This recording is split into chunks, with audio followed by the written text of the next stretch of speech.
Hey there, guys. So today we have another review. I'll actually be talking about like regional differences between IPAs after this video. So if you think the video length is too long, don't worry. I'll try to keep this video short. You can skip the rest or stay if you want. So this is Lawson's Finest Double Sunshine. Sip of Sunshine. Sorry. Sip of Sunshine is a beer that is brewed at Two Roads in Connecticut. Relatively large brewery. They have a big brewing facility. So therefore, Sean Lawson is able to, obviously make a lot of this Sip of Sunshine beer. Actually, Evil Twin actually brews some of their beers at Two Roads too. This beer is not Double Sunshine. It's an attempt to make something similar but still be different. It is an 8% double IPA. And let's dig in. Obviously rocking this Lawson's Finest glass. I'm in love with this. But also, despite the glass, let's dig in this beer. The beer is a slightly hazy, deep, rich, like reddish amber color.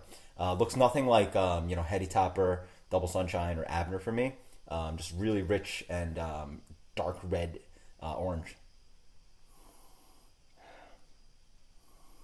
Quite sweet. It's pungently these like sweet fruits, like orange nectar, pineapple, clementine, a bit of like white grape. A lot of this like spicy resinous note, a bit of floral.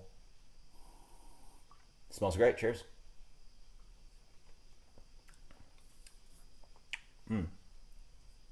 Wow, nice. In the front, you get this kind of pungent, sweet, like fruit. It's like overripe fruit. It's like candied mangoes, orange peel, a bit of like pink grapefruit flesh, sweet tropical fruits. And then in the middle, it just turns on you. It goes very piney, resinous, and spicy. It does a 180 on you, and it sticks on the palate. That sweetness in the front is no longer there. It dries off quite aggressively.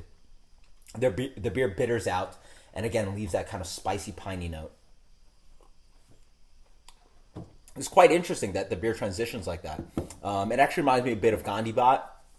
But in general, for you guys to be more familiar, this beer is actually like very similar in my mind to Lagunitas Sucks. Actually, if I could find a bottle, I'd actually like to compare the two. But anyway, it also compares to Firestone Walker Double Jack, compares a bit to Stone and Joy By. It does not, for me, compare to Double Sunshine or the other Vermontonian beers.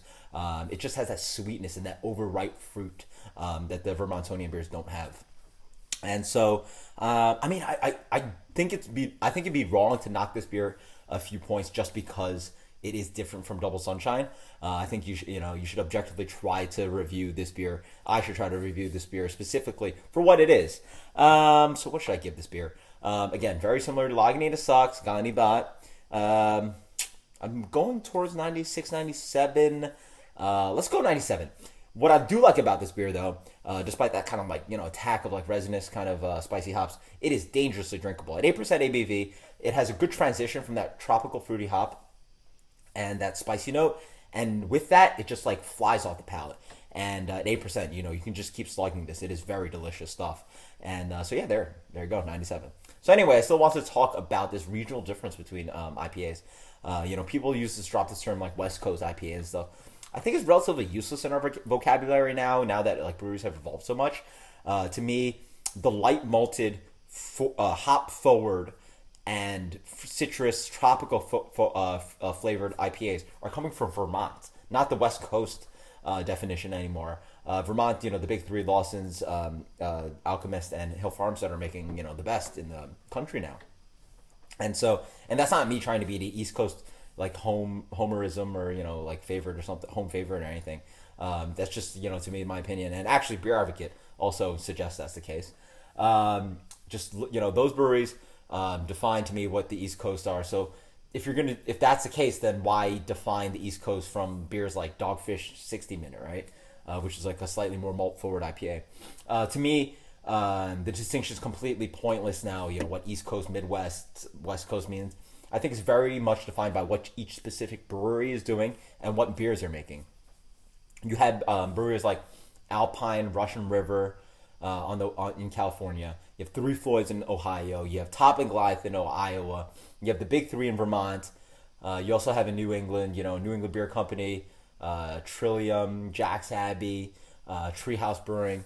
You just have all these like amazing hoppy breweries throughout the country, and they each define themselves from what they're producing. I don't think any region is doing something very specific that is locked to what they're locked to a certain style.